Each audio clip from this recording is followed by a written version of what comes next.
Hi you guys, happy Monday. I'm here to guide you through today's workout. So looking at Wadify for today, we're looking at 3 minutes of monostructural. You guys know the routine here, get the body moving, just 3 minutes of movement.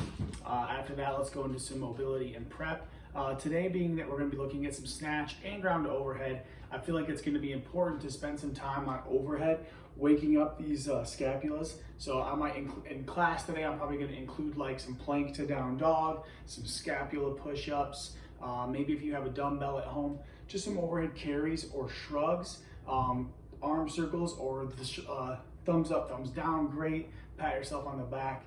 Getting your shoulders, scaps, and upper body prepared and warmed up today is going to be really crucial. Looking ahead to the snatch, we're going to go through an EMOM 8 with 1 rep. So that means every minute on the minute for 8 minutes, we're going to complete 1 snatch. We're dedicating this today to technique focus. So the biggest thing I want to work on today is just getting quality reps in with no misses. Everyone's going to be at different percentages here, but really we're just going to spend 8 minutes getting a nice warm up first, moving into 8 quality reps. So I don't want any of your 8 reps to be at like 30, 40%. Ideally, they're all between like 60 and 80% in those working range, where we're just building capacity and getting quality movements, okay? Depending on where you are with the movement, today may be a hang snatch, it may be a power snatch, or maybe a full squat snatch. It's really about spending time and effort working on what you need work on. So the snatch, to remind you guys, the bar begins on the ground. The biggest mistake I see here commonly in class is people trying to go narrow grip. We're gonna be very, very, very wide, so the bar sits at your waist. From there, we're gonna pull up, catch overhead in an extended position, okay? The cues I want to give everyone kind of generalizing to focus on besides the grip today is going to be keeping the bar close. So if you look at it from the side, when you go ahead and pull up, think about knuckling over the bar. And you want that bar to come straight up your body. The second cue is to pull as long as you can so that when you turn over at the top, you receive the weight in a locked out position. Good luck with the snatch.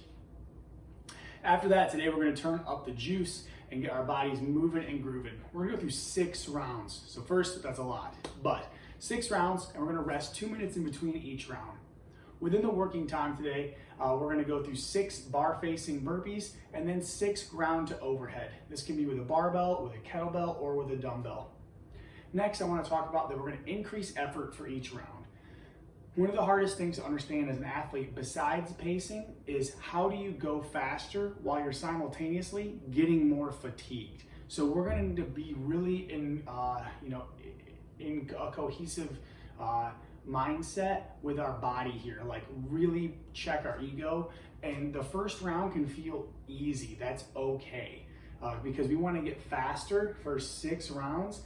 And you're gonna be getting more tired as you go. So keep that in mind while you choose these paces today.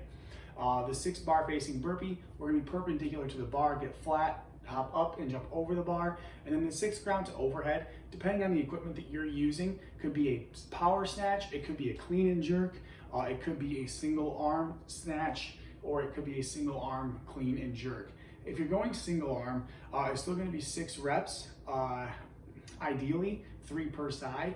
Although if you only have 1 dumbbell and it's very light, 6 per side is fine. So you could do like 6 power snatch, switch, 6 power snatch. Trying to keep that way that the tempo will be relatively the same. So just to recap that, if you're using a moderate to light dumbbell and you're gonna do 6 per side, do all 6 on the right side and all 6 on the left side. I put a suggested weight in there today if you're working with a barbell, and that's really more for like competitive athletes. For everyone else, we're just gonna focus on quality movement and being able to move the bar or dumbbell or kettlebell efficiently while we are under fatigued with a high heart rate. Thank you guys so much for watching the video today. I hope this helps you out. I hope you have a kick-ass Monday, and I will see you at class soon. Stay happy, stay healthy, stay human. See you later.